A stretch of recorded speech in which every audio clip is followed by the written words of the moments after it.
सन 1880 मध्ये जगभरातील बौद्ध देशांनी एकत्र येत बौद्ध धम्माच्या प्रचार प्रसारासाठी जगभरामध्ये एकच प्रतीक असावं या भावनेतून बौद्ध धम्म ध्वजाची निर्मिती केलेली आहे। या ध्वजामध्ये निळा, पिवळा, लाल, पांढरा आणि केशरी असे 5 रंग या ध्वजामध्ये समाविष्ट केलेले आहेत। यामध्ये निळा रंग हा शांती व प्रेमाचे प्रतीक म्हणून ओळखला जातो। त्याच पद्धतीने पिवळा रंग हा तेज व उत्साहाचे प्रतीक, लाल रंग हा शौर्य व धैर्याचे प्रतीक, पांढरा शुद्ध व निर्मळतेचे प्रतीक आणि केशरी त्याग व दया करुणेचे प्रतीक म्हणून या धम्मध्वजामध्ये या रंगांचा समावेश केलेला आहे।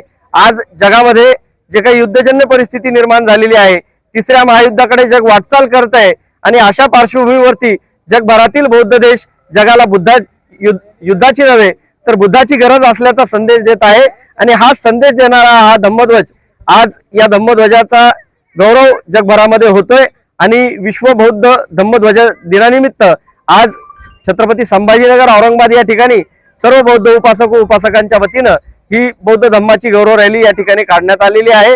मागील वर्षापासून हा उपक्रम आम्ही सुरू केलेला आहे।